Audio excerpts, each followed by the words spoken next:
بسم اللہ الرحمن الرحیم۔ السلام علیکم ناظرین، امید ہے آپ سب کی خیریت سے ہوں گے۔ تو ناظرین، آج ہم اردو ادب کی تاریخ کے بارے میں ایک نئی ویڈیو لے کر آپ کی خدمت میں حاضر ہیں۔ یہ ویڈیو تمام اسٹوڈنٹ کے لیے امپورٹنٹ ہے، چاہے آپ سی ایس کریں یا بی ایم ایس کی تیاری کریں۔ اگر آپ ایم اے کر رہے ہیں تو آپ لوگوں کے لیے بھی امپورٹنٹ ہے، اور اگر آپ بی اے میں آپ لوگوں نے اردو رکھا ہے تو آپ لوگوں کے لیے بھی بہت ہی امپورٹنٹ ہے۔ تو دوستو، آج کا ہمارا جو ٹاپک ہے یہ ہے برصغیر میں مسلمانوں کی آمد اور اس کے لسانی اثرات۔ چلو اس کو پڑھتا ہوں دوستو، میں آپ لوگ سن لیجیے۔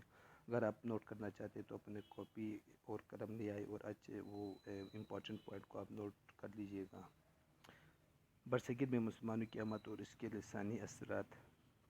برصغیر میں مسلمان کی آمد کو 3 ادوار میں تقسیم کیا جا سکتا ہے۔ جنوبی ہندوستان کے ساحلی علاقوں میں بحیثیت تاجر، سندھ اور شمالی ہندوستان میں بطور فاتح اور حکمران آئے۔ رسول اکرم صلی اللہ علیہ وآلہ وسلم کی پیدائش سے قبل عرب تاجر ہندوستان کے ساحلی شہروں میں تجارت کی غرض سے بری راستوں سے آتے تھے۔ یہ سفر رسول اکرم صلی اللہ علیہ وآلہ وسلم کی پیدائش اور آپ صلی اللہ علیہ وسلم کی بعثت کے بعد جاری رہا۔ بعض تاجر نے ہندوستان کے ساحلی شہروں میں رہائش بھی اختیار کی۔ 712 میں محمد بن قاسم سندھ پر حملہ آور ہوا اور 200 سال کے عرصے میں ملتان تک کا علاقہ فتح کر لیا۔ اس کے بعد سندھ عرب خلافت کا حصہ بن گیا اور 200 سال تک اموی اور عباسی خلافت کے زیر نگین رہا۔ برصغیر میں شمال مغرب کی طرف سے پہلے امیر سبکتگین داخل ہوا۔ اس نے پشاور فتح کیا اور جہاں 990 میں پہلا مسلمان حاکم مقرر کیا۔ محمد غزنوی نے ہندوستان پر 17 حملے کیے اور ہندوستان کے علاقے فتح کر کے اپنی عملداری میں شامل کیے۔ محمود غزنوی نے پنجاب، سرحد، گجرات وغیرہ مختلف علاقوں میں اپنے حاکم مقرر کیے، مگر اس کے جانشین زیادہ دیر تک حکومت کی وسعت کو برقرار نہ رکھ سکے۔ شہاب الدین غوری نے 1175 میں برصغیر میں پہلا حملہ کیا۔ اس نے اپنے غلام قطب الدین ایبک کو لاہور کا حاکم مقرر کیا۔ قطب الدین ایبک نے دہلی پر حملہ کر کے دہلی کا پہلا مسلمان بادشاہ ہونے کا شرف حاصل کیا۔ قطب الدین ایبک سے مغل عہد تک حسب ذیل 5 مسلمان خاندان دہلی اور برصغیر پر حکومت کرتے رہے۔ پہلا خاندان غلامان۔ دوستو، یہ آئے تھے 1196 میں اور انہوں نے حکومت کی ہے 1290 تک، یعنی تقریباً 94 سال خاندان غلامان نے حکومت کی ہے ہندوستان پر۔ اسی طرح دوسرے نمبر پر آئے ہیں دوستو خاندان خلجی۔ یہ 1290 سے 1320 تک آئے اور انہوں نے 30 سال حکومت کی ہے۔ اسی طرح خاندان تغلق ہے، یہ تغلق خاندان نے 1320 سے 1413 تک، یعنی 93 سال انہوں نے حکومت کی ہے۔ اسی طرح خاندان سادات 1414 سے انہوں نے 1451، یعنی 37 سال انہوں نے حکومت کی ہے۔ اسی طرح خاندان لودھی، یہ آئے تھے خاندان لودھی نے دوستو 1451 سے 1462 تک، 1562 تک، یعنی 75 سال انہوں نے حکومت کی ہے۔ تو یہ لودھی تھا، اس کو بابر نے پانی پت کے مقام پہ شکست دیا تھا اور اس کے بعد اس کی حکومت ختم ہو گئی تھی۔ اس کے بعد سے پھر جیسے دوستو آپ لوگوں کو تاریخ پڑھتے آپ لوگوں کو پتہ ہے 1526 کے بعد مغل بادشاہ بابر، مغلوں کا دور شروع ہوا تھا دوستو۔ چلو آگے ریڈ کرتے ہیں۔ علاؤ الدین خلجی کے عہد میں مسلمان نے دکن پر حملہ کیا اور اسے فتح کر لیا۔ محمد تغلق نے 1325 میں دہلی کے بجائے دکن کے شہر دیوگری کو اپنا دارالحکومت بنایا اور اس کا نام دولت آباد رکھا۔ اس نے دہلی کی تمام آبادیوں کو نئے دارالسلطنت میں نقل مکانی کا حکم دیا۔ اسی طرح وسیع پیمانے پر نقل آبادی عمل میں آئی۔ اسی طرح مسلمان پورے برصغیر میں پھیل گئے۔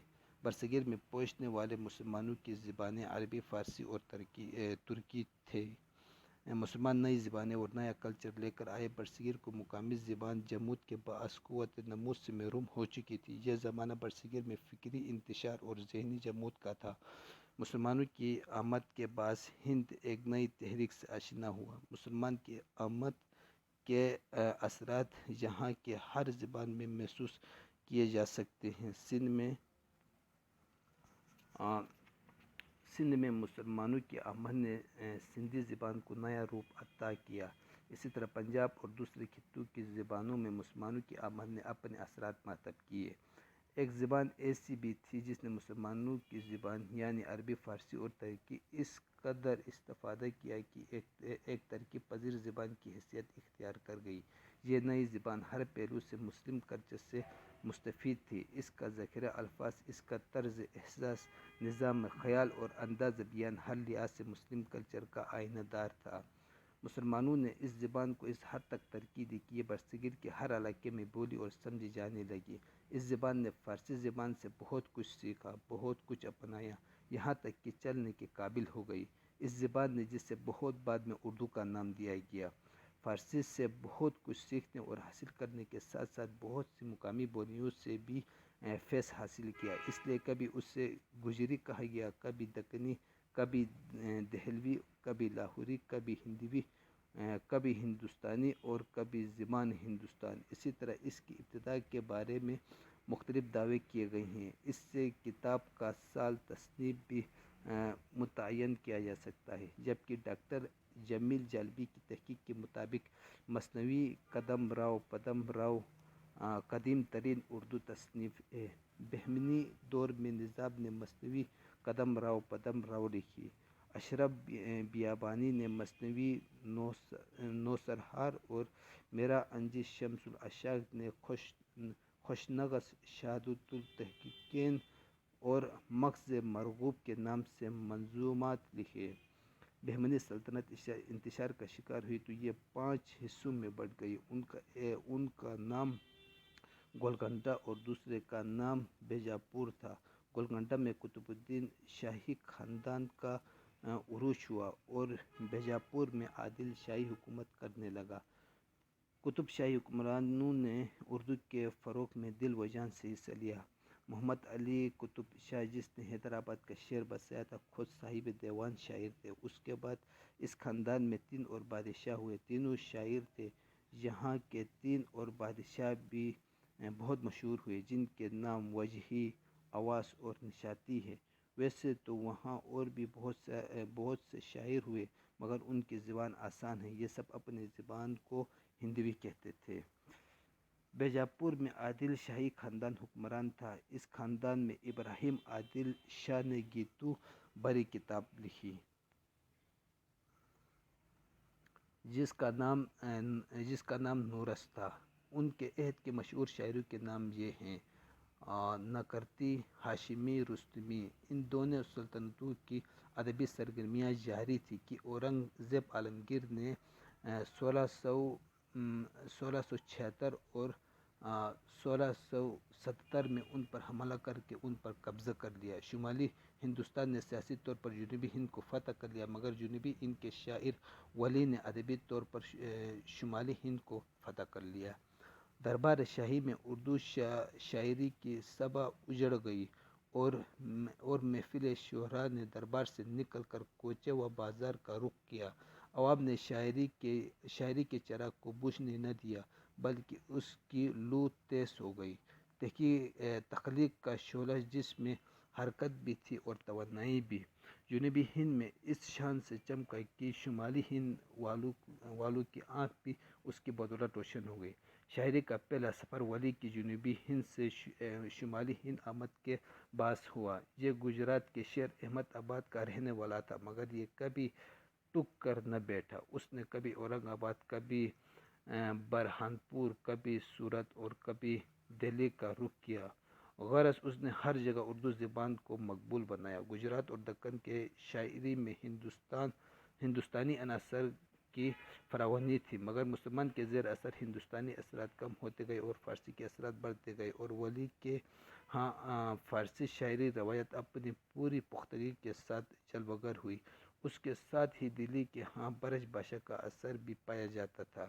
شمالی ہند کے شعراء فارسی میں شعر کہتے تھے، اکتا گئے تھے۔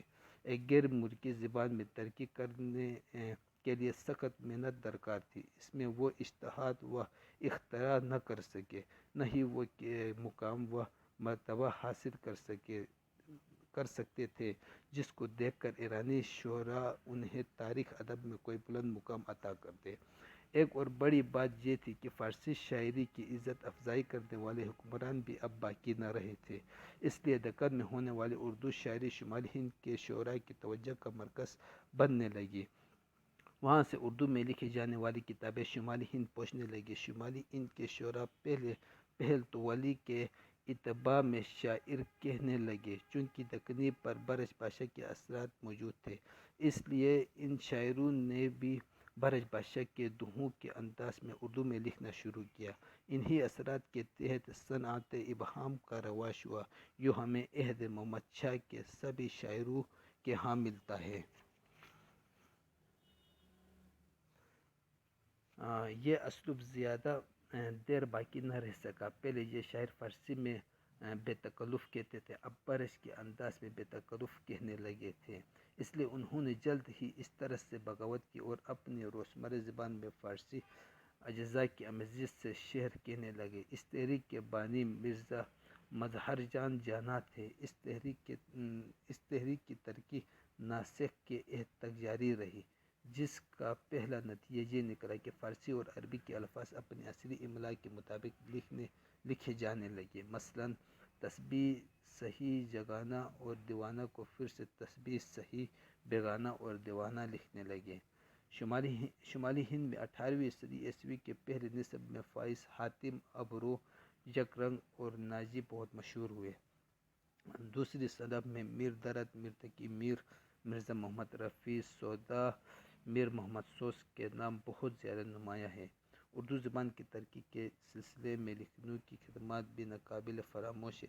جب دہلی پر افتتاح پڑی تو بہت سے شاعر ترک سکونیت کر کے لکھنؤ چلے گئے۔ تو بہت بہت شکریہ دوستوں سننے کا۔ امید ہے وہ ویڈیو آپ کو پسند آئی ہوگی۔ پسند آنے کی صورت میں ویڈیو کو لائک کریں اور کمنٹس میں اپنی رائے ضرور دیں۔